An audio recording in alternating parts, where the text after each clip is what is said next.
இன்றே டவுன்லோட் செய்து உங்கள் ஃபேவரட் ஷோக்களை என்ஜாய் பண்ணுங்க. நான் சொன்னது எல்லாமே ஞாபகம் இருக்குல்ல? மேடம், இந்த பூபதி கிட்ட ஒரு வேலையை கொடுத்துட்டா அதுக்கப்புறம் அது நல்லபடியா முடிஞ்சிச்சுங்கிற செய்தி மட்டும்தான் உங்க காதுல விழும். பேசுறதெல்லாம் நல்ல பில்டப்பா தான் பேசுறேன். நான் கொஞ்சம் கூட பிசுறு தட்டாம நான் சொன்ன வேலையை முடிச்சிரு. மேடம், நீங்க கவலையே பட வேண்டாம். அவங்க இங்க அலற சத்தம் உங்களுக்கு அங்க கேட்கும். அது மட்டும் இல்ல, இதுல உங்க பேர் இல்ல மேடம். உங்க பேரோட முதல் எழுத்து கூட யாருக்கும் யோசனையே வராத அளவுக்கு காரியத்தை கச்சிதமா முடிச்சிடுறேன். போதுமா மேடம்? அது போதும். அப்புறம் அந்த கூட்டத்துல நாம செய்யறத மோப்பம் பிடிச்சு முறியடிக்கிற ஆளுங்க இருக்காங்க. அவங்க கிட்ட ரொம்ப ஜாக்கிரதையா காய் நகர்த்து. மேடம், நான் தான் சொல்லிட்டேன்ல, அதாவது சூமந்திரக்காளி போடுற மாதிரி அந்த பையனோட தடையமே தெரியாத மாதிரி தூக்கிடுறேன் மேடம். நீங்க இந்த விஷயத்தை மறந்துடுங்க, நான் பாத்துக்கிறேன். ஐயா, இதுல எந்தவித பிரச்சனையும் சங்கடங்களும் வராம நீதான்ப்பா பாத்துக்கணும். அப்படி உன் உத்தரவை மீறி 2 தடவை உத்தரவு கேட்டு வாங்கின எனக்கு என்ன தண்டனை வேணாலும் கொடு. ஆனா இந்த குடும்பத்துல இருக்கிறவங்களுக்கு எந்தவித பிரச்சனையும் வராம பாத்துக்கிறது உன்னோட பொறுப்பு தான். அந்த குழந்தைக்கோ இல்ல இந்த குடும்பத்துல இருக்கிற யாருக்கும் எந்தவித ஆபத்தோ இந்த விசேஷத்துல எந்தவித பிரச்சனையும் வராம நீதான் கருப்பா பாத்துக்கணும். உன்னை நம்பி மட்டும்தான் நாங்க அவ்வளவு தூரத்துல இருந்து உன்னோட எல்லைக்கு வந்திருக்கோம். உன்னோட எல்லையில வச்சு எங்களுக்கு எந்தவித ஆபத்தும் வந்துடக்கூடாது கருப்பா. அதுக்கு நீதான் துணையா இருக்கணும். நானா எதுவுமே பண்ணல. 3 தடவை பூ போட்டு பார்க்கலான்னு சொன்னதும் எனக்குள்ள நீ வந்து சொல்ல வச்சதாதான் நான் பாக்குறேன். அதனால இந்த விசேஷத்தை நீயே இன்னைக்கு நடத்தி பார்க்கணும்னு ஆசைப்பட்டேன்னு தான் நான் எடுத்துக்கிட்டேன்ப்பா. எப்பவும் சொல்றேன், உன்னோட உத்தரவை நான் மீறிட்டேன்னு நினைச்சா அதுக்கான தண்டனைய எனக்கு மட்டும் கொடு. இந்த விசேஷம் நல்லபடியா நடக்கணும். இந்த எல்லையில உன்னை மீறி எதுவும் நடக்காதுங்கிற நம்பிக்கையில தான் நான் இங்க இருந்து போறேன் கருப்பா. நீதான் எங்களுக்கு துணையா இருக்கணும்.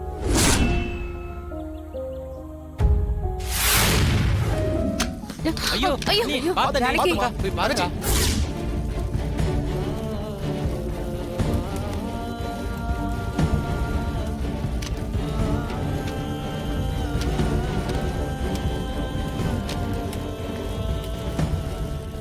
கருப்பா, நல்ல வேலை, காப்பாத்தி விட்டுட்ட.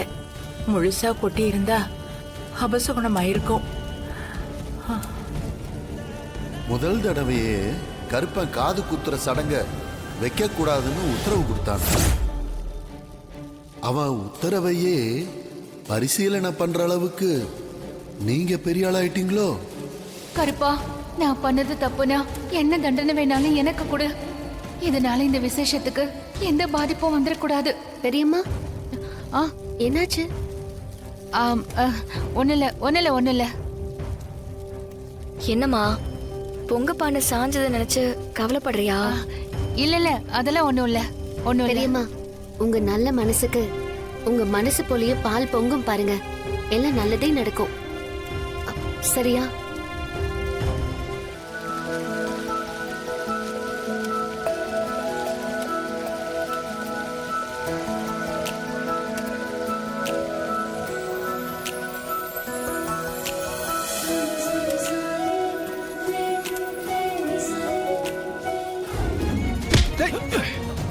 தம்பி, பார்த்து போக வேண்டியது தானே?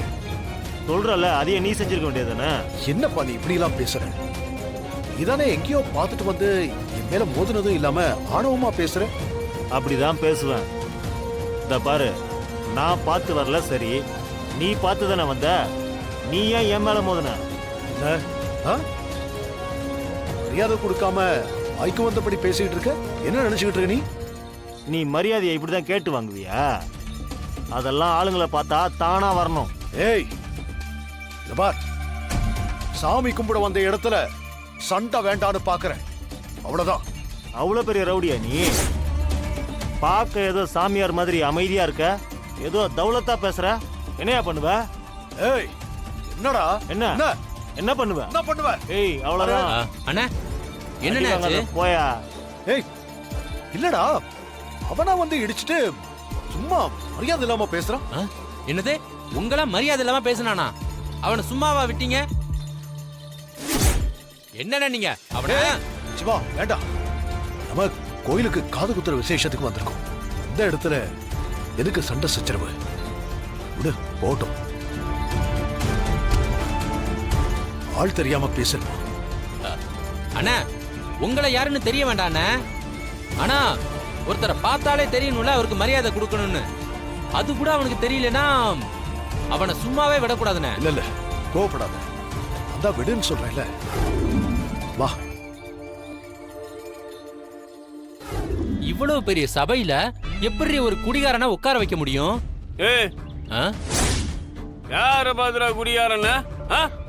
ஏப்பா குடிக்கிறவன குடிகாரன்னு சொல்லாம பின்ன குலசாமி நான் சொல்லுவாங்க? மாப்ள வார்த்தை வேற மாதிரி போதே பாருமா. என்னயா என்ன பண்ணுவ? பின்ன நீ இருக்கிற நிலைமைக்கு வேற எப்படி பேசுவாங்களாம்? குடிகார பைய. அண்ணா இவங்கிட்ட எல்லாம் பேசி நேரத்தை கடத்த வேணாம் அண்ணா. கதிரை பேசாம உட்கார சொல்லுங்கண்ணா. இவெல்லாம் சரிப்பட்டு வரமாட்டான். என்னங்க சும்மா கதிர் கதிர்னு சொல்லிட்டே இருக்கீங்க? அவன் என்ன என் அண்ணன் அளவுக்கு முறை செஞ்சுட்டானா என்ன? அவன் எடுத்துட்டு வந்தது ஒரு கண்ணுக்கே தெரியாத அளவுக்கு ரொம்ப சின்ன கடுக்கன், அவ்வளவுதான். 2 பவுனுமா 2 பவுன் செயின் எடுத்து வந்திருக்கேன். அது மட்டுமா என் மருமவனுக்கு 1 பவுன்ல கடுகன்னு வாங்கிட்டு வந்திருக்கேன். அப்ப என் மருமகன் குடிச்சிருந்தா முறை மாறிடுமா? யார் அந்த கதிர? யார் அவன்?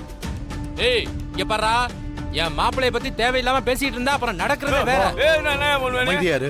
என்ன பண்ணுவ? அங்கஞ்சி புடிச்சு வச்சிருப்பாங்கறான் மவன இல்லனா வெய். என்ன பண்ணுவ? மவன என்ன பண்ணுவ? டேய் மனோகர் சொல்றது கேளு. பேசிட்டே போறான். என்ன பண்ற? டேய் நம்ம பொண்ணு வாழ்ற இடம்டா இது. கொஞ்சம் அமைதியா இரு. அமைதியா இரு. பேசாம இருப்பா நீ. நல்ல விஷயத்துக்காக தானே வந்திருக்கீங்க. என்னப்பா இதெல்லாம்? எல்லாரும் கொஞ்சம் அமைதியா இருங்களேன். அம்மா அது அவங்களுக்கு தெரியல இல்லம்மா. டேய் மனோகர், கோவில் எல்லாம் குடிக்காதன்னு சொன்னேன். சொன்னா கேக்குறியாடா? கொஞ்ச நேரம் அமைதியா இருடா. ஐயோ அம்மா, நீ என்னம்மா அண்ணனை கத்திட்டு இருக்க? இங்க பாருங்க, நம்ம புள்ளையோட ஃபங்க்ஷன்ல பிரச்சனை பண்ண கூடாதுன்னு உங்களுக்கு தெரிய வேண்டாமா? ஓ எது நான் பிரச்சனை பண்றேனா? சும்மா எங்க அண்ணனே குறை சொல்லிட்டு இருக்கீங்க. ஓ நீங்க முதல்ல அமைதியா இருங்க. பார்வதி, நீ வேற எதுக்கு கூட கூட பேசிக்கிட்டே இருக்க? ஏங்க எனக்காக என் தங்கச்சி பேசுறா. அதுல உங்களுக்கு என்ன பிரச்சனை? என்னடா பேசிட்டே இருக்க? போயிட்டே இருக்க. தேவையில்லாம பேசிட்டு இருக்க.